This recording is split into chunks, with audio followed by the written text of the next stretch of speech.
Hi friends, it's April 2nd. Happy Thursday, and I'm happy to see you back again. It's day 15. We found out last night it's going to be a lot longer. For those of you who haven't heard, kind of would be surprised if you haven't. My hair's all messed up. But we're not going to be going back to school this year. So it breaks my heart, but I'm still going to be here for you, and I want you to know that. And I'm here for your parents if anybody needs me. Please have your parents email me if they have any concerns, questions, you want to send pictures. And I think we should plan a meeting after all of this stuff is done.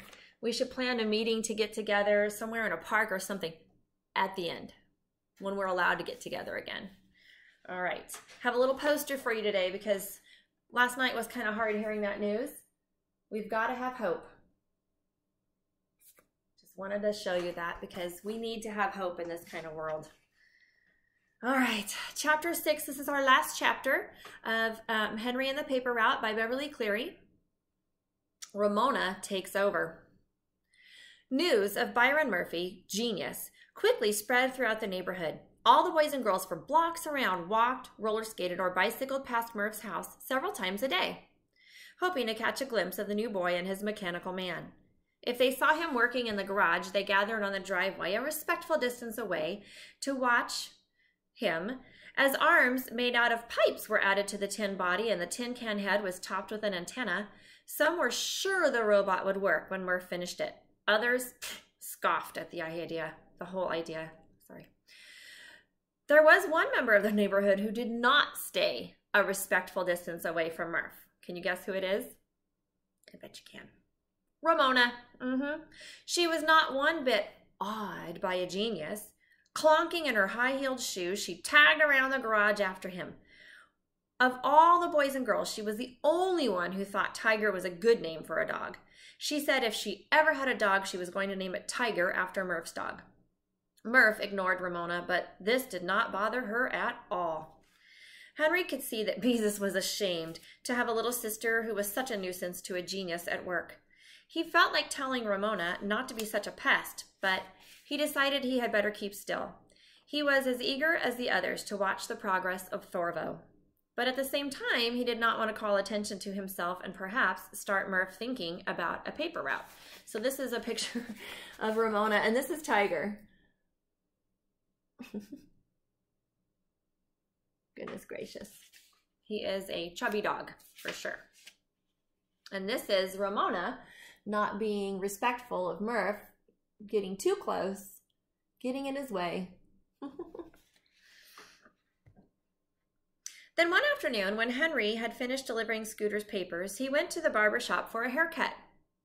On the way home, he saw Murph riding toward him on a bicycle with Tiger puffing along half a block behind. Over Murph's shoulders, Henry was astonished to see an empty journal bag. At the sight of that bag, Henry suddenly felt more cheerful than he had felt since Murph had moved into the neighborhood. "Hi there, Murph!" Henry called out with sudden enthusiasm. "I didn't know you had a paper route. I've never seen you around Mr. Capper's garage with the rest of the fellows." "My route is in my old neighborhood," Murph explained. "Oh," was all Henry said, because he was busy thinking that he no longer had to worry about having a genius take a paper route away from him. Now he and Murph could be friends. Maybe Murph would even let him help work on Thorvo. Not doing the hard parts, but because that took a lot of brains, but things like handing him wrenches and tightening up screws. He could probably save Murph plenty of time. Henry Huggins, assistant to a genius. That's what he would be.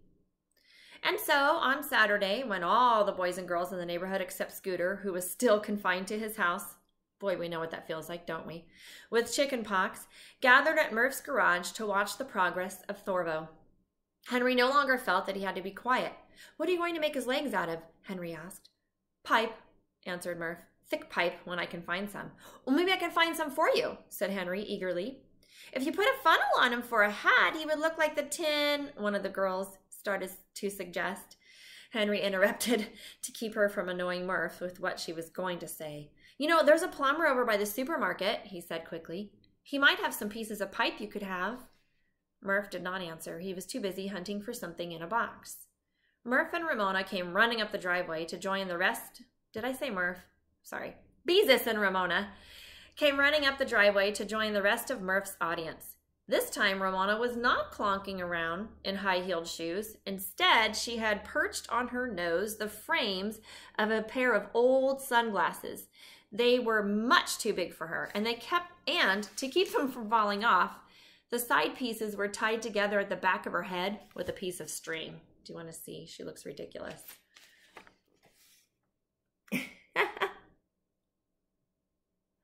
Ramona, Ramona, Ramona. Oh, I'm glad she's not my sister, thought Henry. I'm wearing glasses like Murph, announced Ramona happily. She kept asking and asking for a pair of glasses so she would look like Murph, Beezus explained apologetically, until Mother finally found an old pair and took the glass out for her. Murph paid no attention to his admirer. He found part of a string of old Christmas tree lights and fitted 2 of them into sockets in the robot's head. Are his eyes going to light up? Asked Robert with a touch of awe in his voice. Of course, answered Murph. Oh, Murph, exclaimed Beezus. You can put in blue Christmas tree bulbs and he'll have blue eyes. Thorvo's eyes are going to be red, stated Murph definitely. Beezus looked embarrassed, as if she should have realized how silly she was to think a robot should have blue eyes. I think red eyes are pretty, said Ramona, moving closer to Murph. As she stood by his elbow, she began to practice whistling. She puckered up her mouth and blew, but no whistle came out. Then she tried sucking in through her puckered lips and succeeded in blowing a hollow whistling sound, as if she were blowing across the mouth of a bottle. It was not a pleasant sound, but she liked it, and she repeated it over and over. Shh! Ramona, whispered Beezus. You might bother Murph.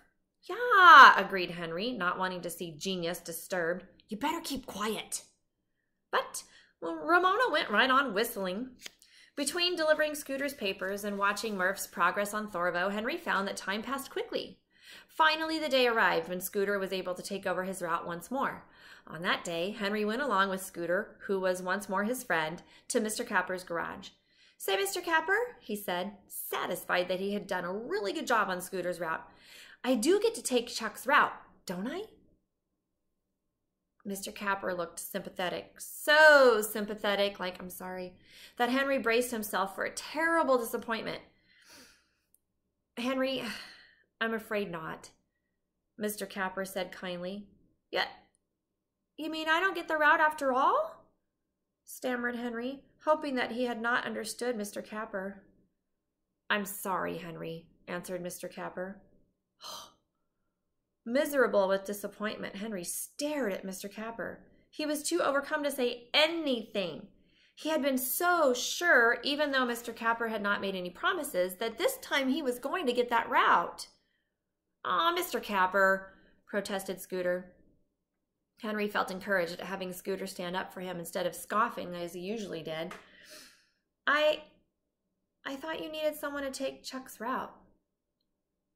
I did, answered Mr. Capper, but one of the other district managers phoned me about a boy in his district who wanted to shift to this neighborhood.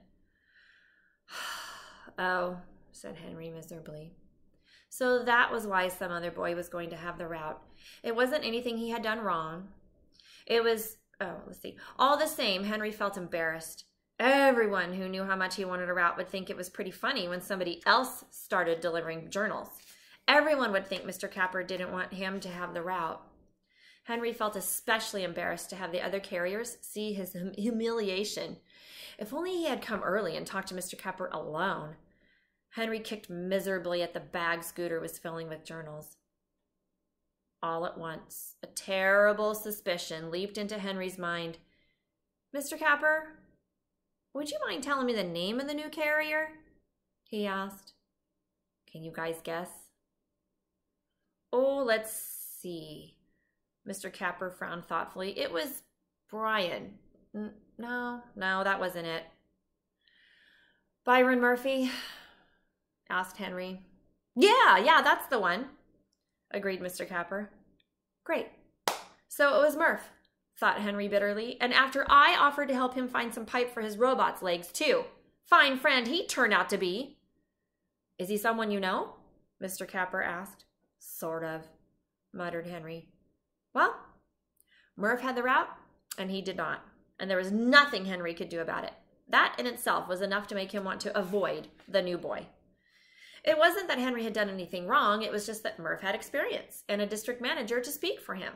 Naturally, thought Henry, a genius can do anything at all. After that, Henry wished Murph had not moved into the neighborhood. That old genius, Henry thought crossly. It did not seem fair for Murph to have a paper route and be a genius too. Every afternoon when Murph finished his route, Henry saw him ride down Klickitat Street with the empty journal bag over his shoulders and Tiger puffing along behind. This made Henry feel worse. Once, he rode past Murph's house and yelled, "I hope your old robot doesn't work!" No one heard him, but he felt better for having relieved his feelings. Then one day, when Henry was returning from a swim at the Y, he turned a corner near Beezus' house and saw Ramona with her arms full of journals, skipping along the sidewalk.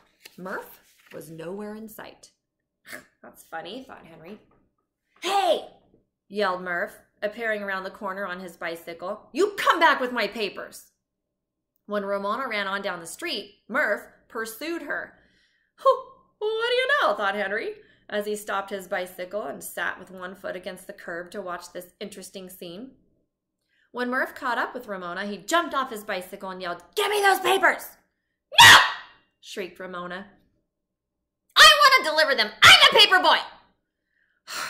Murph grabbed the papers. Ramona hung on and screamed. Faces began to appear in windows. Front doors opened, and neighbors stepped outside to see what was happening. Tiger arrived on the scene, but he only lay down on the sidewalk and looked tired. And here's what's happening. Oh my goodness gracious. She's just crazy. Henry rode a little closer to have a better view of the struggle. He could see that Murph was pretty embarrassed to have the whole neighborhood watch him tussling with a 4-year-old with empty sunglass frames tied around her head. He did look pretty foolish, not a bit like a genius. Murph jerked the papers away from Ramona. Kicking and howling, she threw herself on the sidewalk. "Give me back my papers!" "They aren't your papers," said Murph, his face and ears so crimson with embarrassment that Henry almost felt sorry for him because he knew how exasperating Ramona could be. This time, Murph did not yell because he was trying to look dignified in front of the neighbors. When Ramona beat her fists on the sidewalk, Henry could not help grinning. He could see that she was working up to a really good tantrum, and that Murph, who wasn't used to her tantrums, wished he was 1,000,000 miles away. Then Beezus came running around the corner. "Ramona Quimby," she said sternly, "you know you aren't supposed to run off. Get up this instant." Ramona screamed and kicked her heels on the cement exactly the way Henry knew she would. "I'm so sorry, Murph," Beezus apologized. "I don't know how she got away." Murph looked a little scared, as if somehow he were to blame for the scene. Hunching his shoulders as if he hoped he would become invisible, Murph climbed on his bicycle with the papers while Beezus grabbed her sister by the hand and tried to drag her to her feet. Ramona went so limp that she appeared to have no more bones than a rag doll. Haven't been to the beauty salon. Beezus put her hands under Ramona's arms and started dragging her toward home. Wearily, Tiger rose to his feet and trotted after Murph. When the girls were far enough away so that he would not have to speak to Murph, Henry rode up to Beezus. "Hi," he said above Ramona's howls. "Need any help?" "I don't know what would do any good," said Beezus, and Ramona stopped howling to listen. "Ramona insists she's going to deliver papers." "I'm a paper boy," said Ramona. "I have to deliver papers." "You keep quiet," snapped Beezus. "She sure gave Murph a bad time," said Henry, trying not to show how entertained he had been. Beezus sighed. "You know how Ramona is when she gets to pretending." "Oh, I know," answered Henry, remembering the trouble he had had with Ramona during the paper drive when she pretended she was a monkey. Oh, well, thought Henry, Murph will figure out a way to handle Ramona. Murph could do anything. That's the handy thing about being a genius. The days that followed were very difficult ones for Henry. He played with Nosy, brushed Ribsy, went swimming at the Y, all the things he usually did, but something was wrong. Somehow he could not get interested in anything. If he were smart like Murph, he could invent a robot of his own to keep him busy. But the trouble was, he wasn't smart like Murph. Then one afternoon, when Henry was putting his bicycle in the garage, he was surprised to see Murph, with the empty journal bag over his shoulders, riding up the driveway toward him. Now what can he want? Henry wondered, and cautiously decided to let Murph have the first word. Murph came right to the point at once. "You can have the route," he said. Henry was too surprised to speak. Murph looked extremely uncomfortable. "I said you can have the route," he repeated. You mean you don't want it?" Henry asked incredulously. "Nope," said Murph, as Tiger caught up with him and collapsed on the driveway, panting. "How come?" asked Henry, finding it really hard to believe that a boy who had a paper route would be willing to give it up. "Ramona," answered Murph. "Ramona?" exclaimed Henry in disbelief. "She's just a little kid." A genius licked by a 4-year-old? If he hadn't been so surprised, Henry would have laughed out loud. "I know," said Murph miserably, "but she sure can make a lot of trouble." To keep from answering, Henry pretended to find something wrong with the chain on his bike. He wanted the route, all right. He had wanted it for weeks. And no matter how much trouble Ramona caused Murph, Henry did not intend to let a 4-year-old stand in his way. It was not the thought of Ramona that kept him from answering. It was Mr. Capper. Henry was not sure the district manager would let him have the route. Murph must have guessed what Henry was thinking, because he looked down at the driveway and said, "It's all right with Mr. Capper." Murph hesitated before he went on. "I asked him, and he said he would be glad to have you take the route."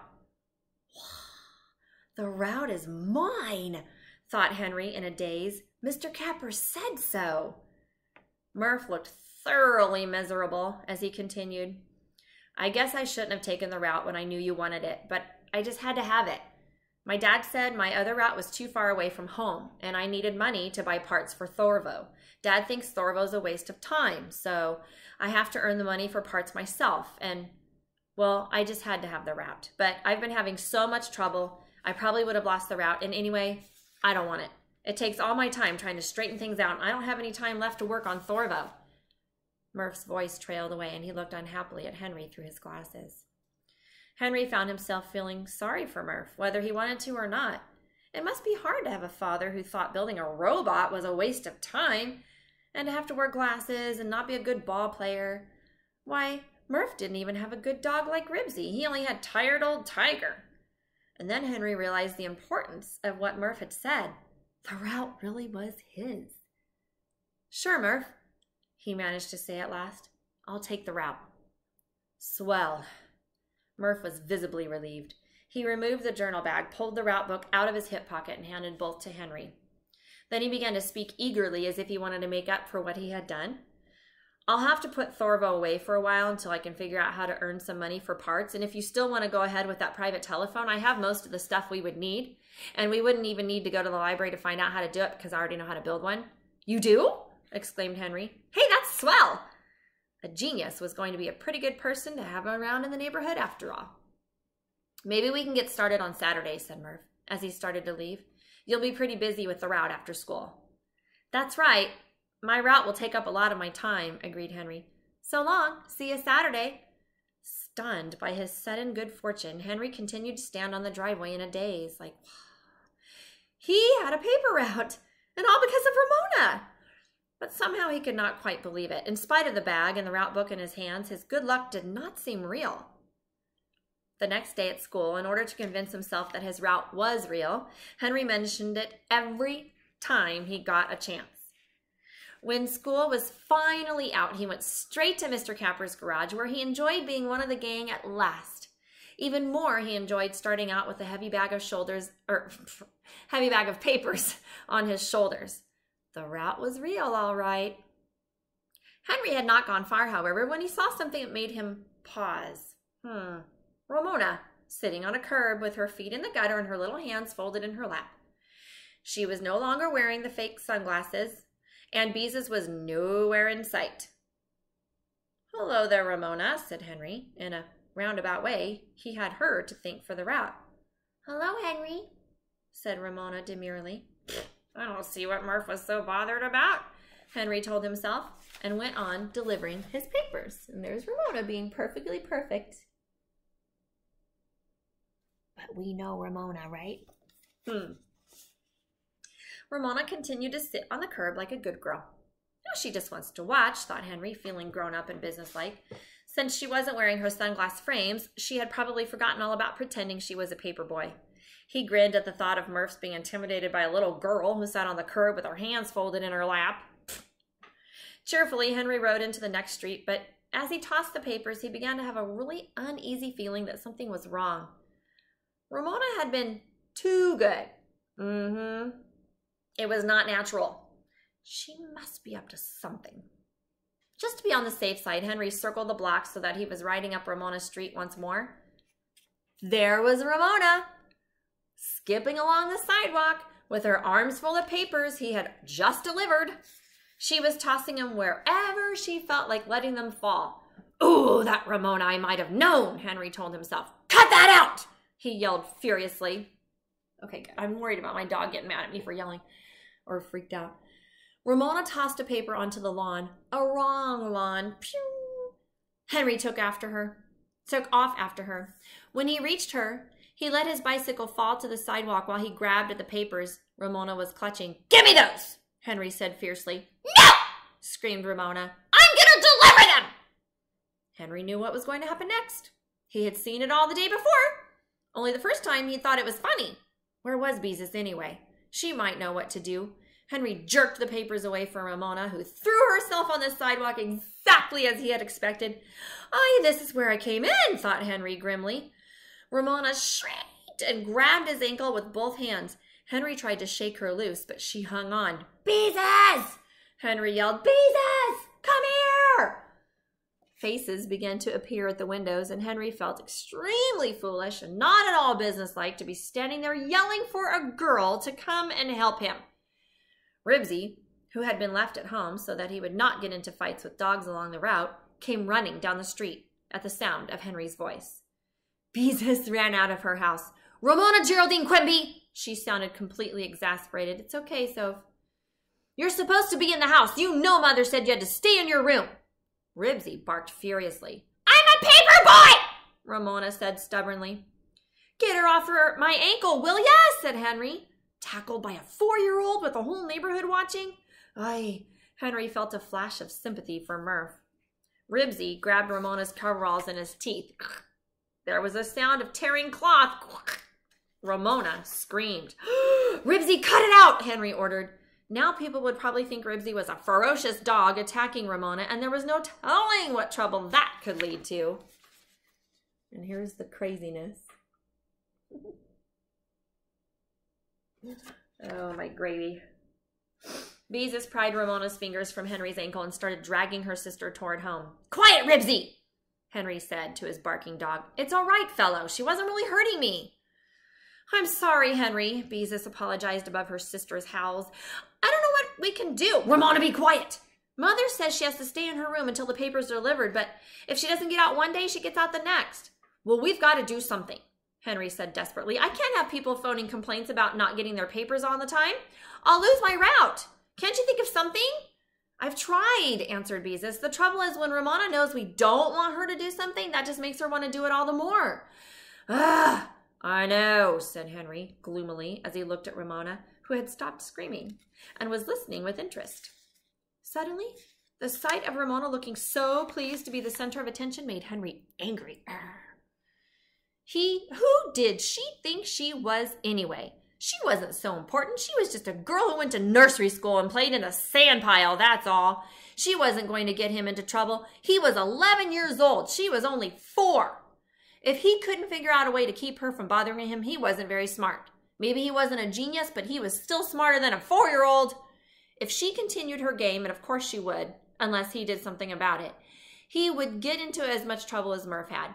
And Henry had no intention of going to Mr. Capper the first thing and saying he couldn't deliver papers because of a girl who went to nursery school. No, sir.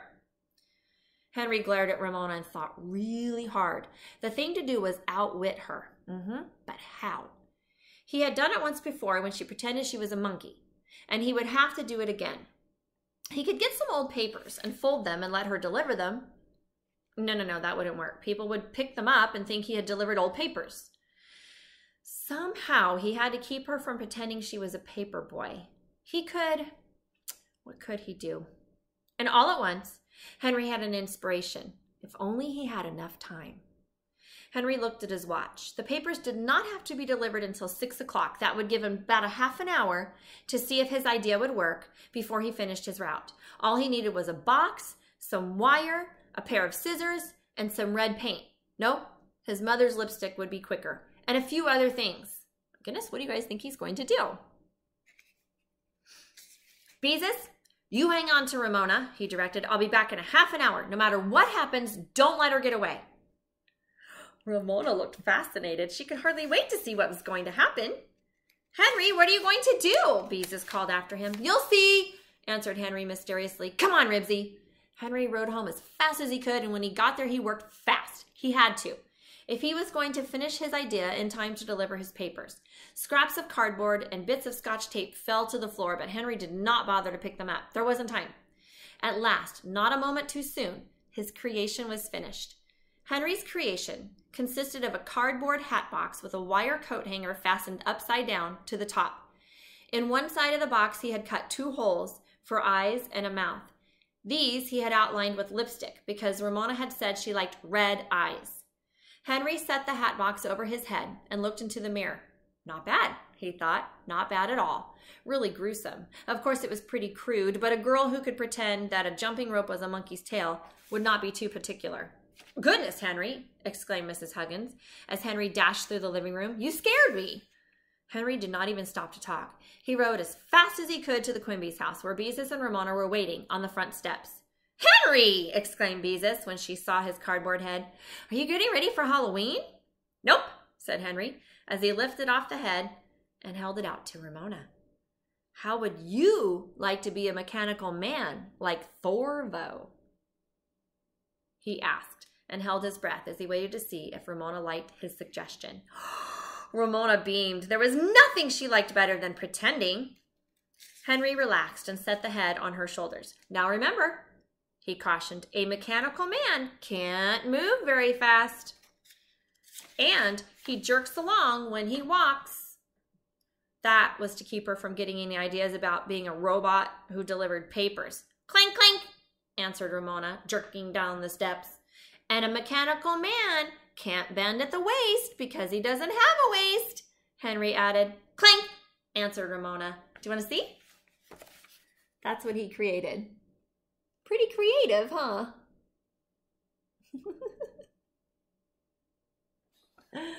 Henry and Beezus exchanged a look of relief.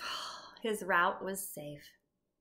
Henry could see that Beezus was impressed with his idea, and it was pretty smart of him to think of it, Henry thought modestly. Maybe he wasn't a genius like Murph, but he wasn't so dumb either. In some ways, he was even smarter than Murph. Henry found himself pleased with the thought of being smarter than a genius. Henry, what a wonderful idea! Beezus sounded truly grateful. Now she'll be lots easier to chase. Henry grinned. So long, he said, and mounted his bicycle. I've got to get on with my route. His route. Henry felt like shouting the words to the whole world so they could hear them, because at last he was doing what he wanted to do, something important. And on Saturday, he and Murph would start building their own private telephone line. Good old Murph. It was lucky he had moved into the neighborhood. Life, Henry discovered, was suddenly full of interesting things to do. So full of interesting things to do that he rode his bicycle through a pile of autumn leaves in the gutter just for the joy of hearing them crackle. Clink, clink, Ramona yelled after him. Clink, clink, answered Henry. The end.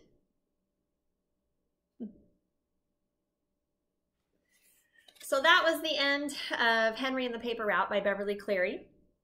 And have no fear, I brought all the books home with me. I didn't think we'd be home this long, but I'm glad I brought them. And it's kind of nice that I get to read whole chapters and not have to be interrupted. So it's nice that we have a chance to hear a lot of these books. So I love you guys. Please stay safe and keep your hopes up. We'll be okay. Love you. Bye.